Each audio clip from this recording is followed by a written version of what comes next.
नमस्कार, मैं रेखा पीस रेखी की तरफ से सबका स्वागत। आशा करती हूँ आपको पहले का मेरा रेखी मतलब क्या है ये वीडियो अच्छा लगा होगा। अभी मैं थोड़ा-सा डिटेल में बताना चाहूँगी कि रेखी मतलब क्या है? रेखी का आविष्कार किसने किया? रेखी का जैसे मैंने रेखी सीखी वो 24 साल पहले मेरी रेखी की ग्रैंड मास्टर वासंती अभ्यंकर इनसे मैंने रेखी की दीक्षा ली। और मैं बोलना चाहती हूँ कि जब मैंने रेकी की स्तर 1 की दीक्षा ली थी, तब मुझे भी मालूम नहीं था कि मैं भविष्य में रेकी के क्लासेस लूँगी। तो 24 साल पहले मैंने रेकी की दीक्षा ली और उसके बाद मैं रेकी 2 साल में मैं रेकी मास्टर बन गई। सो तब मेरी रेकी ग्रैंड मास्टर वो मुझे बोलते थे कि you will become a great reiki grand master. तब मैं बोलती थी कि नहीं, मेरा तो जॉब शुरू है तो मैं रेकी करना असंभव, मतलब एज ए मास्टर बोल के तो मैं रेकी क्लासेस कभी लूँगी नहीं, ऐसे मुझे लगता था। तो रेकी जब मैंने सीखी वासंती ताई अभ्यंकर उनके बारे में मैं थोड़ा सा आपको बोलना चाहूँगी। वासंती ताई मेरी रेकी की ग्रैंड मास्टर, मैं उनकी हमेशा आभारी रहूँगी, आभारी हूँ। जब वासंती ताई वो रहते थे अमेरिका में, वहाँ से उनके मास्टर है गेल एक्सिलेरॉड, उनसे उन्हें ये रेकी की दीक्षा ली मास्टर की। और तब उन्हें ऐसे लगा कि अरे मैं जाकर मेरे देश में मैं उन लोगों को मैं रेकी सिखाती हूँ। तब मुझे याद है कि वो पूना में आए थे, पूना में वो रेकी सिखाने लगे और संयोगवश मैं वहाँ पे मुझे भी मैंने पैम्पलेट वगैरह पढ़ा पेपर में और मेरी बहुत इच्छा थी कि रेकी मुझे सीखना ही है। वो पैम्पलेट पढ़ के मैं वहाँ पे गई, मेरा रेकी स्तर 1 हो गया, फिर धीरे-धीरे 2 हो गया, 3 हो गया, 4 हो गया। जब मेरा रेकी स्तर 2 हो गया तभी से मैंने पेशेंट हैंडलिंग शुरू किए, उपचार देना शुरू कर दिया। तो रेकी मतलब क्या है? ये मैं आपको आज बोलना चाहूँगी। रेकी का आविष्कार हुआ जैसे हमारे हिंदू धर्म में बोला जाता है कि रेकी हमारे सालों से हमारे यहाँ पे ये भारत देश में ये विद्या है। हज़ारों साल पहले जैसे ऋषि मुनि वो तपस्या करते थे, तो उनके इसमें ये शक्ति काम करती थी। उनके साथ ही जो हमारे शरीर में 7 चक्र रहते वो जागृत रहते थे।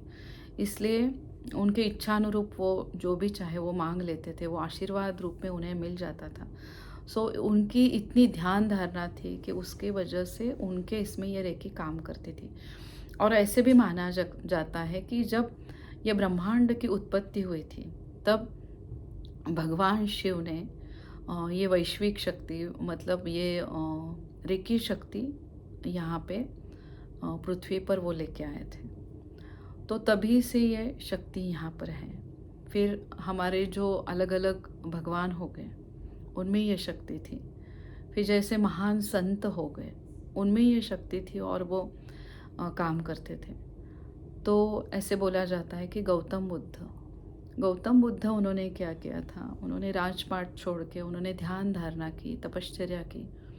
उसकी वजह से उनके सब चक्र जागृत हो गए और वो चक्र जागृत होने के बाद वह जो भी उनके सानिध्य में आता था, जो भी प्रॉब्लम्स थे, तो उसका पूरा सॉल्यूशन वो बोलते थे गौतम बुद्धा। तो उनमें ये भर भर के ये वैश्विक शक्ति थी। फिर कुछ सालों के बाद ये शक्ति हम बोल सकते लोप हो गई, मतलब किसी को मालूम ही नहीं था कि रेकी क्या है। कई सालों के बाद जापान में क्योटो जो है वहाँ पे डॉक्टर मिका होसुई, ऐसे माना जाता है कि डॉक्टर मिका होसुई उन्होंने ये शक्ति का आविष्कार किया। तो उन्होंने साधना करके ये शक्ति इसके बारे में उन्होंने ध्यान धारणा सब किया। उसकी वजह से रेकी का आविष्कार हुआ और वो रेकी आविष्कार होने के बाद उन्हें लगा कि ये शक्ति जैसे मुझे मिल गई है, ये हर एक के जीवन में ये शक्ति आना चाहिए। इसलिए उन्होंने सिखाना चालू किया। फिर रेकी के दूसरे मास्टर तैयार हो गए, वो थे आर्मी मैन डॉक्टर चिज़ुरो हैशी। उनको उनके उनके बाद फिर अलग अलग मास्टर्स तैयार हो गए। फिर तीसरी की रेकी ग्रैंड मास्टर तैयार हो गए, वो मैडम हवायो टकाटा। और उसके बाद गुरु शिष्य परंपरा की वजह से रेकी का प्रसार होने लगा। और फिर हिंदुस्तान में ये शक्ति आई, मतलब इसका आविष्कार फिर से हो गया। वो था समय 90s में, मतलब 1990 के आसपास ये विद्या इधर हिंदुस्तान में आई। और उसके बाद इसका प्रसार हर जगह होने लगा। और अभी कई सारे रेकी सेंटर है, ज़्यादा से ज़्यादा पाश्चात्य देशों में इसका ज़्यादा प्रसार हुआ। सो अमेरिका में कई रेकी सेंटर्स है, फिर स्पेनिश, फिर फ्रांस, ऐसे कई जगह पर, मतलब जैसे चाइना में, जापान, वहाँ पे ये रेकी सेंटर है जहाँ पे ये उपचार दिए जाते हैं। सो उपचार देते हैं मतलब क्या है, इसको हम बोलते हैं स्पर्श चिकित्सा। मतलब जैसे दोनों हाथों का यूज़ करके ये रेकी दी जाती है। तो रेकी के कई पारंपरिक चिन्ह हैं, जो पारंपरिक चिन्ह का उपयोग करके हम रेकी भेज सकते हैं। भेज सकते हैं मतलब क्या, सो हम रेकी दे सकते हैं। इसमें ऐसे कई सिंबल है, जैसे डिस्टेंस सिंबल है, पावर सिंबल है, हीलिंग के अलग अलग सिंबल है, जिसकी वजह से जैसे हमारे आप्तजन जो कभी दूर रहते हैं तो उनको भी हम रेकी भेज सकते हैं। जैसे हमारे मन से भावना होती है कि हमारे जो भी है उनका सबका अच्छा हो। सो ये कल्याण करने की भावना ज़्यादा जागृत होती है जब आप रेकी सीखते हो। सो रेकी का सबने ज़रूर ये अपने जीवन में लेके आइए। आपके नज़दीक कोई भी रेकी मास्टर हो, उनसे आप रेकी सीखिए।